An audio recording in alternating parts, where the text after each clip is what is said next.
ছাত্রদের কাছে ক্ষমা চাইতেই হবে প্রধানমন্ত্রী নরেন্দ্র মোদীকে।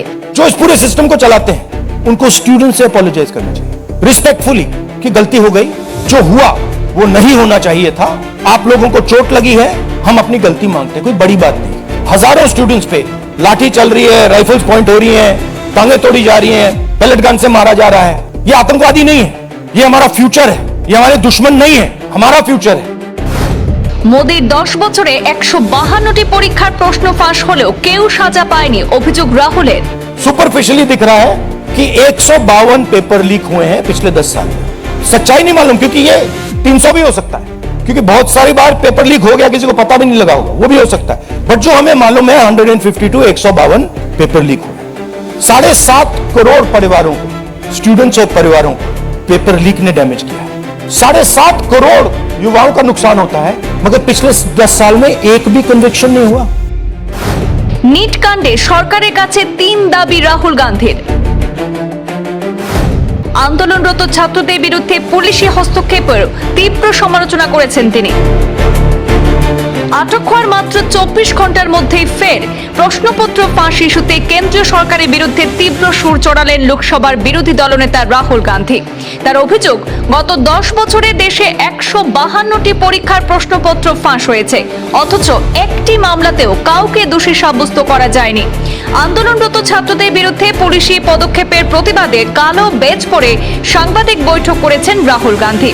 সেই সাংবাদিক সম্মেলনে রাহুল গান্ধীর অভিযোগ, ধারাবাহিক প্রশ্নপত্র ফাঁসের ফলে দেশের শিক্ষা ব্যবস্থা আজ কারচুপিপূর্ণ হয়ে পড়েছে এবং এর খেসারত দিতে হচ্ছে দেশের লক্ষ লক্ষ ছাত্রছাত্রী এবং তাদের পরিবারকে। তার কথায়, একসময় ভারতের শিক্ষা ব্যবস্থা বিশ্বের অন্যতম সেরা ছিল, আজ তা কারচুপিতে পরিণত হয়েছে। শিক্ষামন্ত্রী ধর্মেন্দ্র প্রধানের পদত্যাগের দাবি জানিয়ে ছাত্র আন্দোলনের পুলিশি পদক্ষেপেরও কড়া সমালোচনা করেছেন রাহুল গান্ধী প্রশ্ন তুলেছেন, ছাত্ররা কি অপরাধ করেছে, কেন তাদের দিকে অস্ত্র তাক করা হচ্ছে, মারধর করা হচ্ছে এবং অপমান করা হচ্ছে। রাহুল গান্ধীর দাবি, ছাত্রছাত্রীরা শুধু একটি স্বচ্ছ এবং ন্যায্য শিক্ষা ব্যবস্থা চাইছে, কিন্তু প্রতিবাদ করেই তাদের উপর লাঠিচার্জ এবং বল প্রয়োগ করা হচ্ছে। তাদের বক্তব্য যে ছাত্ররা শান্তিপূর্ণভাবে আন্দোলন করছে, শুধু নিজেদের অধিকার চাওয়ার জন্য তাদের উপর অত্যাচার করা হচ্ছে বলে অভিযোগ। রাহুল গান্ধী আরো দাবি করেন, গত 10 বছরে 152টি প্রশ্নপত্র ফাঁসের ঘটনায় প্রায় 7.5 কোটি ছাত্রছাত্রী এবং তাদের পরিবার ক্ষতিগ্রস্ত হয়েছে, অথচ সরকার একজনকেও শাস্তি দিতে পারেনি। শেষে রাহুল গান্ধী শিক্ষার্থীদের 3 দফা দাবিও তুলে ধরেছেন আজকের সাংবাদিক সম্মেলনে।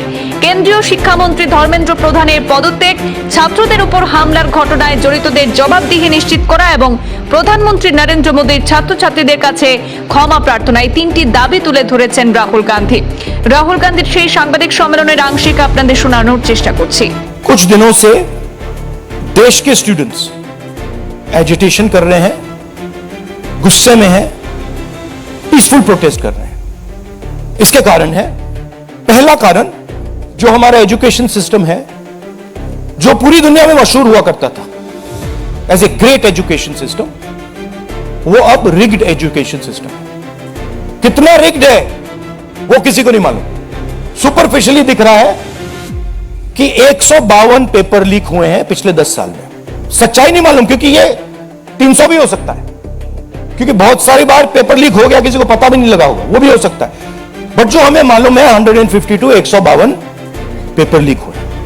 स्टूडेंट तैयारी करते हैं, मेहनत करते हैं 8-8 10-10 घंटे 3-4-5 साल के लिए, और फिर लास्ट मिनट उन्हें बताया जाता है, देखिए जिनके पास पैसा है, 40 लाख रुपए जिनके पास हैं, 50 लाख रुपए जिनके पास हैं, वो पेपर खरीद सकते हैं। आपकी ईमानदारी का, आपकी मेहनत का कोई मतलब नहीं। उनको 152 बार पिछले 10 साल में ये बताया गया है। 7.5 करोड़ परिवारों को, स्टूडेंट्स और परिवारों को पेपर लीक ने डैमेज किया है। और स्टूडेंट ये सवाल पूछ रहे हैं, पेपर लीक होता है, 7.5 करोड़ युवाओं का नुकसान होता है, मगर पिछले 10 साल में एक भी कन्विक्शन नहीं हुआ, एक भी व्यक्ति का कन्विक्शन नहीं हुआ। तो यह पहला कारण है। दूसरा कारण, कि जो हमारा एजुकेशन सिस्टम है, यह अनअफोर्डेबल है। मिडिल क्लास के लिए, गरीबों के लिए यह सिस्टम अनअफोर्डेबल है। जितना पैसा हिंदुस्तान की सरकार अपने एजुकेशन बजट में डालती है हर साल, उतना पैसा एक नीट एग्जाम के लिए जो स्टूडेंट्स एग्जाम लेते हैं और उनके परिवार उतना पैसा देते हैं। आप सोचिए, सरकार पूरे देश से टैक्स लेती है, जीएसटी, इनकम टैक्स सारा लेती है, और फिर कहती है देखिए ये जो पूरा टैक्स हमने लिया है आपसे, इससे हम 1.4 लाख करोड़ रुपए शिक्षा में डालेंगे। और फिर हिंदुस्तान का एजुकेशन सिस्टम कहता है इन परिवारों से कि आपसे हम 1.32 लाख करोड़ रुपए सिर्फ नीट एग्जाम लेने के लिए लेंगे। This is a insult to every single student in this country, this is a insult to every single family in this country. और ये कौन लोग हैं? ये मिडिल क्लास गरीब लोग हैं। ये अमीर लोगों का प्रॉब्लम नहीं है, ये कॉर्पोरेट हाउसेस का, अदानी अंबानी का प्रॉब्लम नहीं है, ये मिडिल क्लास और गरीबों का प्रॉब्लम। तो ये है दूसरा कारण। और तीसरा सबसे बड़ा कारण, एजुकेशन के बाद जो होना चाहिए, आप इंजीनियर बन गए, डॉक्टर बन गए, लॉयर बन गए, उसके बाद देश की कमिटमेंट होनी चाहिए कि हम आपको जॉब देंगे, रोजगार देंगे, फ्यूचर देंगे। देश का यही मतलब होता है। देश का मतलब होता है कि हम आपको फ्यूचर देंगे, हम आपको एजुकेशन देंगे, हम आपको हेल्थ केयर देंगे। ये फाउंडेशन होता है देश का।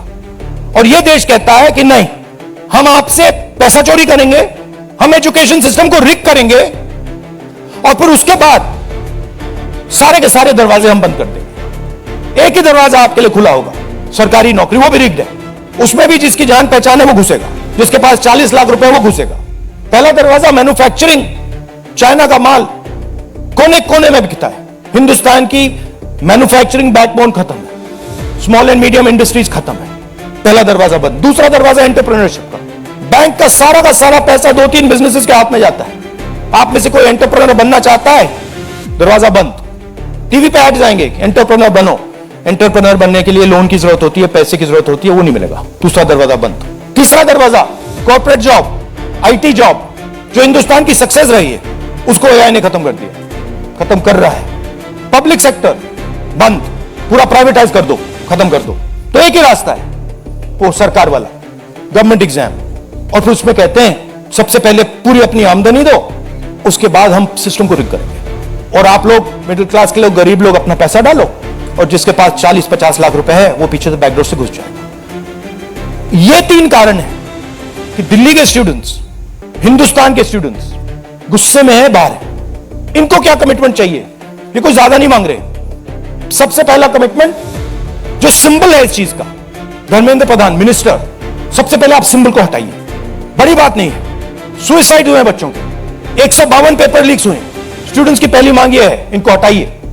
दूसरी मांग, जिन्होंने स्टूडेंट्स पर आक्रमण किया है, जो आपने अभी वीडियो देखा, पूरी सोशल मीडिया पे, मतलब हजारों स्टूडेंट्स पे लाठी चल रही है, राइफल्स पॉइंट हो रही हैं, टांगे तोड़ी जा रही हैं, पेलेट गन से मारा जा रहा है। ये आतंकवादी नहीं है, ये हमारा फ्यूचर है।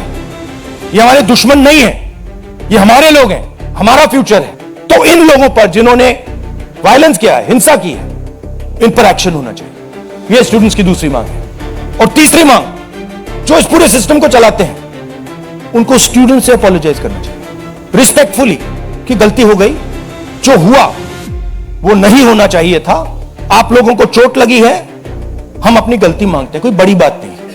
तो ये 3 डिमांड्स हैं।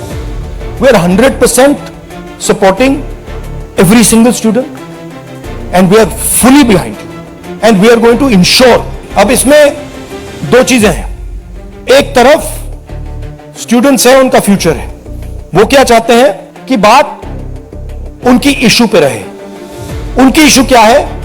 एजुकेशन सिस्टम, पेपर लीक, ये जो हुआ, इनको जो मारा गया, ये चाहते हैं कि शिक्षा पर, पेपर लीक पर, वायलेंस पर पूरे देश का फोकस रहे।